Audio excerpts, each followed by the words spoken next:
Hi guys, how you doing? I'm sat on the floor at the moment with my legs stretched out. So I had a bit of a accident on the field. Not,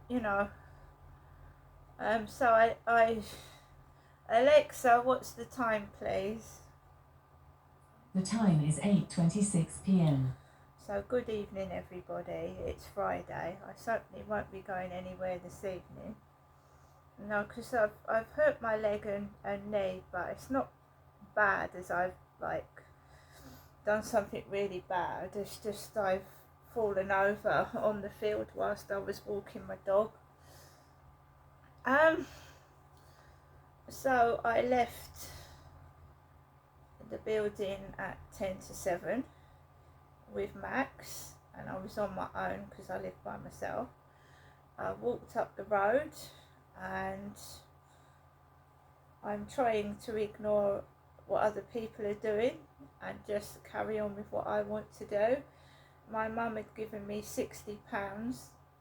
She'd sent it in the post, and I haven't been out to the co-op today, and I don't very often go to the co-op in the evening,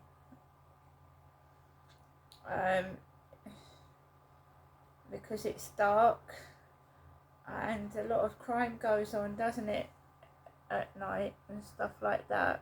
So I walked up the path. I walked past people. I am a woman on my own, and it feels like people are pretending to be frightened of me, and I don't know why. It gets very isolating in this flat sometimes.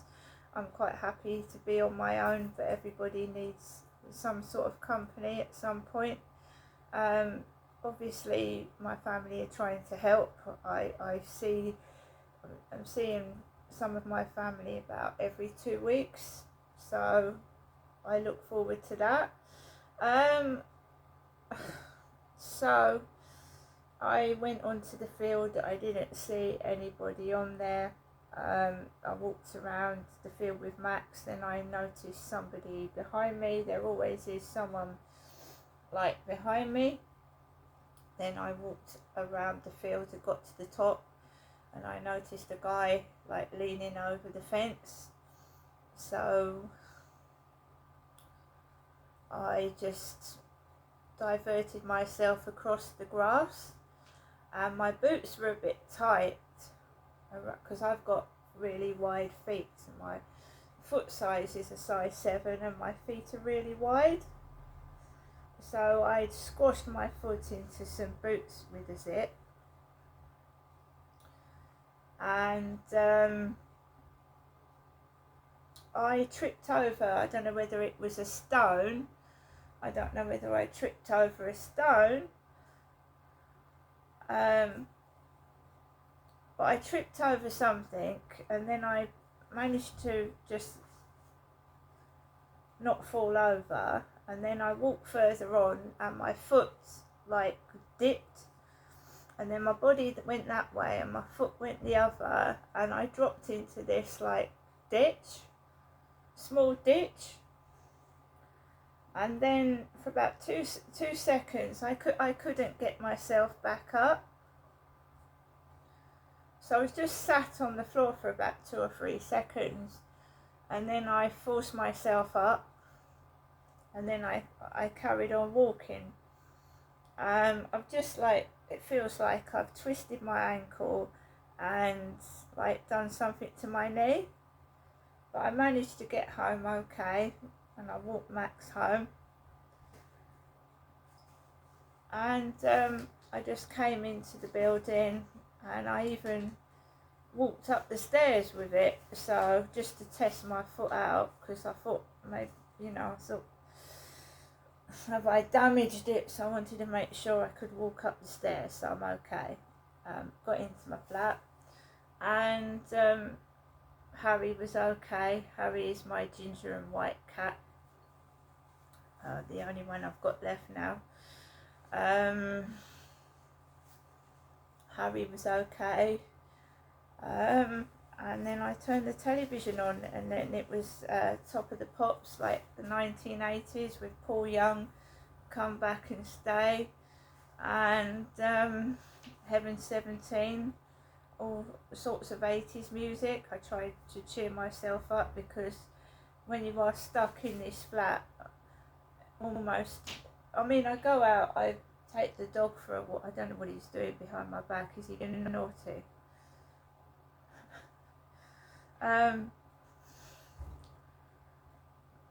Basically, it gets monotonous, and I mean, I've got everything I need. I've got food, I've got drink, I'm learning Polish. I'm getting on well with that. I'm doing quite well, getting through like the lessons.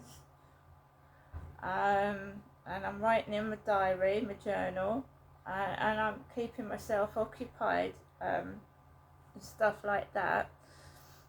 And I was listening to YouTube videos before I left the building, and an ex-Met police officer was talking to somebody, and just telling him all about his time in the police force in Essex and London, and it was an insight into how the police behave in the past. He was going on about how the police clonked, that was his words, clonked people, you know, beat them up.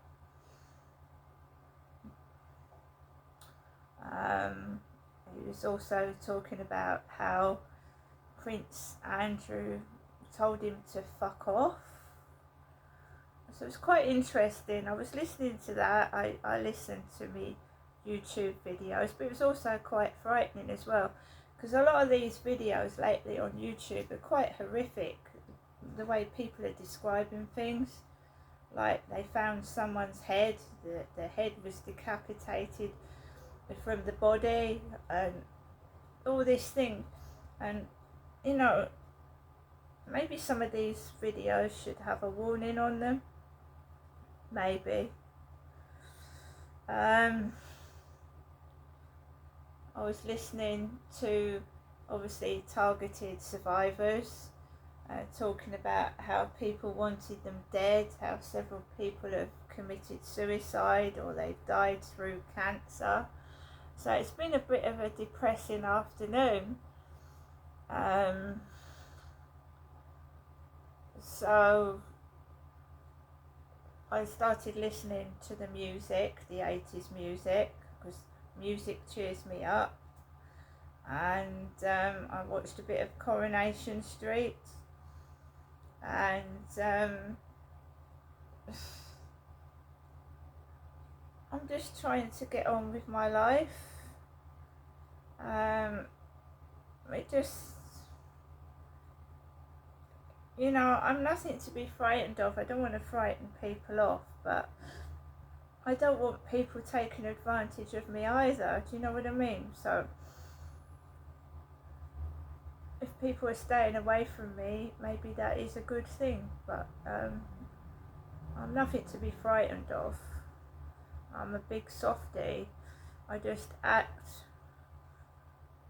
hard when I need to, so I don't want the things that have happened to me in the past happening to me again.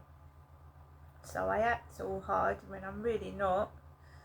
And I think a lot of people do that, because I don't want to repeat, I don't want to scare like people off, but then I don't want people treating me like a doormat either. So I'm in my flat, I'm going to rest my foot and just carry on, but I am aware I'm getting older.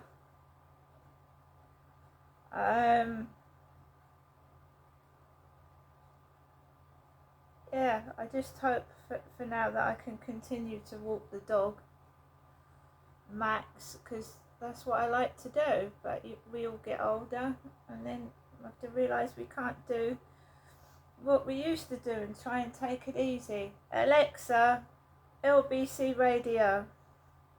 LBC London from Global Player.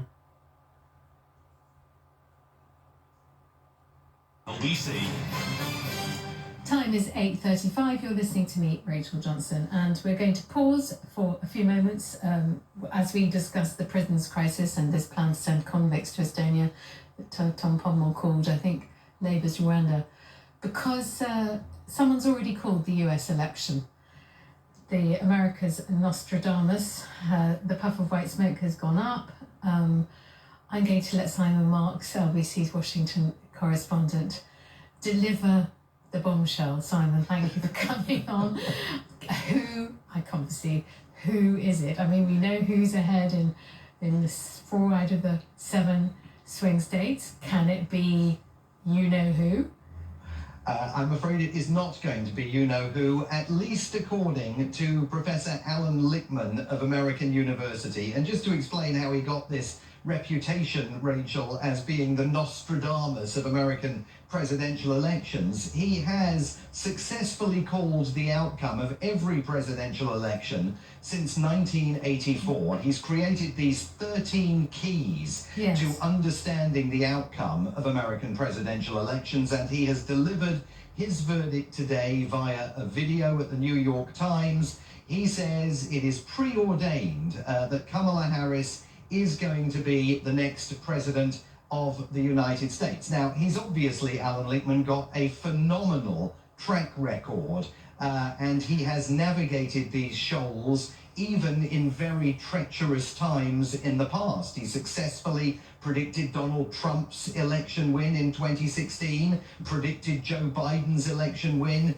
in 2020. Now he's going right out on a limb and saying it is going to be Kamala Harris. I'm bound to say that I'm not entirely sure, while I don't necessarily disagree with his view of the outcome of the election, I'm not entirely sure that he is being entirely true to the 13 keys that he's got. For example, he says one of those keys for an incumbent president is that if they avoided a primary contest, well, that suggests they will win re-election. Well, of course, Joe Biden, who's no longer the candidate, of course, did not avoid a primary contest. There was a primary contest, albeit a fairly lame one. Now, Kamala Harris avoided a primary contest, but it's not entirely true to say that, you know, that this was normal circumstance, you know? The 13 keys are tightly chosen at random. This, of course, the Nostradamus' prediction chimes with the famous asparagus lady, Jemima Packington,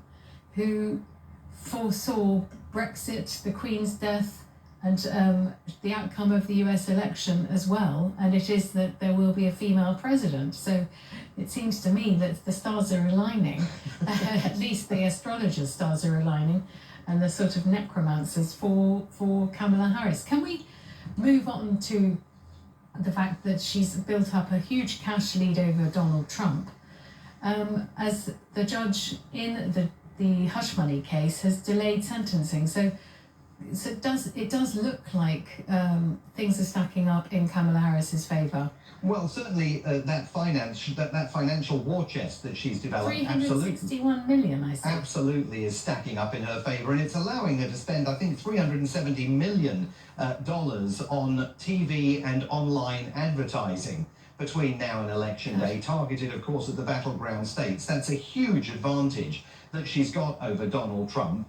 I think it is important to note, Rachel, that while Kamala Harris is narrowly ahead of Donald Trump in several of these battleground states, and Democrats, of course, are delighted about that because Joe Biden was narrowly behind Donald Trump in many of the battleground states where this election will be decided, there are polling numbers that are still quite worrying for Democrats. And in a sense, it's confounding to them because Kamala Harris is clearly the more relatable candidate of the two of them. They believe that when they have that first television debate next week, on Tuesday night, she's going to knock it out of the park. And they can't quite understand why she isn't streaks ahead of Donald Trump and on track for a landslide. Now, of course, he's had a beneficial decision today from the judge in that hush money trial, who has decided not to sentence Donald Trump on the 34 felony convictions. He was due to be sentenced on September the 18th.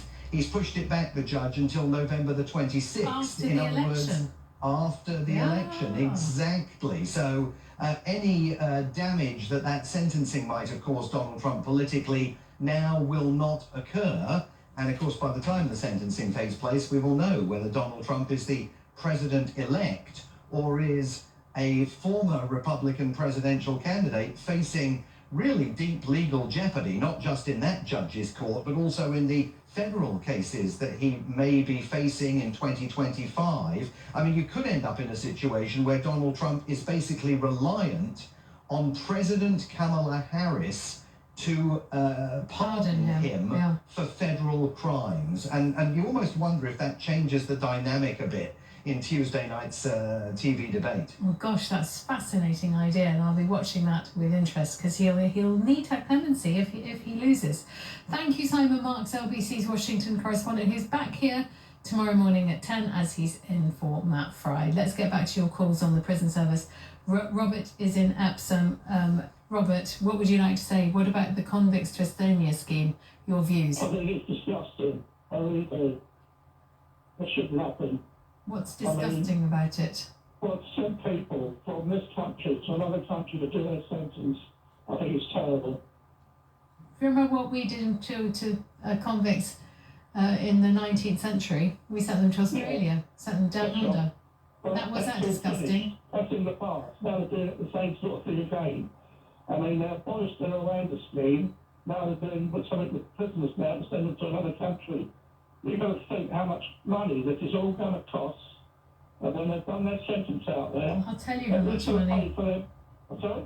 Well, I think the number that has been attached to it is 30 million. But of course, these things, they go into the courts. They cost hundreds of millions in the end, and nobody ever goes, it's another Rwanda. I know the system. And I'm telling you now that this business of this guy coming on the Bring the Wheel program is saying about the system hasn't changed at all in the last 20 years. I'll tell you that for now. You said you've been in prison, Robert. Yes, I have. And did the description that John Pommel gave us... Absolutely bang on. Awful. Sounded It awful. hasn't changed at all. Well, what was it like for you? Well, maybe, and then the other prisoners that were in prison. Dealing with the probation service is, I'll tell you what, it's like banging your head up against a brick wall. I mean, on one occasion, when my sentences were getting bigger and bigger, I was out on